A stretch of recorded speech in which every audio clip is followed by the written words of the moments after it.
The lights are going to go on, and when they turn them off, it's time to get going here. Stock 1000, race number 2. There is Corey Alexander, massive. Zero doubter, right? See, we talked about him having that big crash in the warm-up, totaling his bike. Something was up with the brake there, don't you think? I mean, he's not going to let go that much. But right? Jake Lewis got a good start. He's always got good starts, and Geoff May actually makes the pass up into turn 2.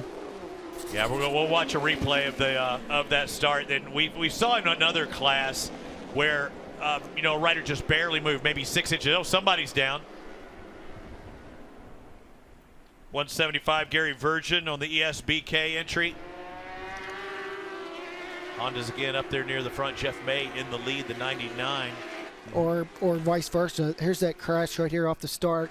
Ooh. Right out of turn 1. A lot of green grass. That's always, oh man, just too much throttle right there at the end. Back end wanted to come around in a low speed high side. I say low speed. He's still probably going 30-something miles an hour, 40 miles an hour. You see his airbag go off? Yep. It did what it's supposed to do. Did what it's supposed to do.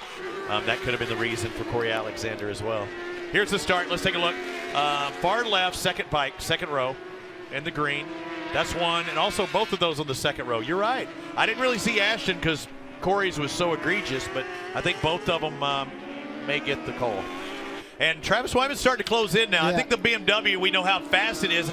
And this is about the time that Michael Gilbert was having to push yesterday in race number 1. And we seen Travis yesterday got the track record actually in race 1 toward the end of the race, making his way through the pack. And Yates, the rider that's just behind him in 4th.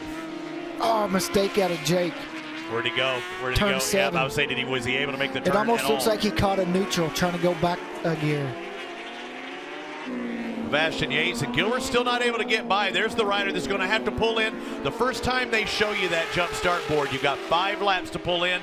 That 6th lap, it goes from a board to a black flag. Michael Gilbert making a good pass in the last corner. Yeah, he did it then. He might have took a little too much, though, right? We're at the halfway point, basically, lap 6 of 13 right now. You see also in the tail of Yates is Corey Alexander. We've gotten word that he is going to have to pull in. So the next time around, coming down this front straightaway, he's going to see that board saying jump start 23. There it is. Jump start 23. No mention of anybody else. So the officials either are still deciding or they've made their decision. They're saying Corey Alexander is the one that jumped it. Corey's serving his penalty this lap. And that's he's signifying, in case you're not familiar with road racing, when he sticks his leg out and lets the guys know behind him that he's pulling in. And they kind of expect him to pull in because they're going to look up at the board as well. So he comes in, has to run through the entry there, and there's where he'll exit back out. He's got to be at a pit lane speed. You can hear the bike bouncing off the... And he knows it. I mean, he should know it. That was a no-doubter. You can only do what you can do, and this is just... You can hear his pit lane limiter going off. The guys put that on that bike. Yeah. All the bikes have it pretty much, so you don't go too fast in pit lane. And he comes across the stripe 9 seconds behind, and there's where he blends back in the run. Is he behind the 960 maybe of Jason Walters or Hunter Dunham, right around there? So we've been told that Ashton Yates, they did not deem his start to be improper. Travis now. Yeah, he's close enough to get a little bit of a draft, not close enough to make the pass. Differential. What a ride so far from Travis. Being patient in the beginning, making his way through the field when he got up to second. Came back from a little ways back, caught up, followed him for a lap, and made his move and put his head down. This would actually be Travis's 4th overall win in Stock 1000. He's been a winner before in Super Stock 600 and has a victory in Super Sport East. But again, the Stock 1000 is where he's lived the past few years. And we saw him a couple years ago on that BMW, and he'd been fast at times, just couldn't quite get the win. Last year he got that victory, and it looks like he's going to have one early on. The BMW's always been really fast. It's him. It's just some of the settings and stuff that he's been trying to get comfortable at. Some tracks it works really well, then some of the other tracks he struggles a little bit, and it looks like this year they have it working pretty well everywhere.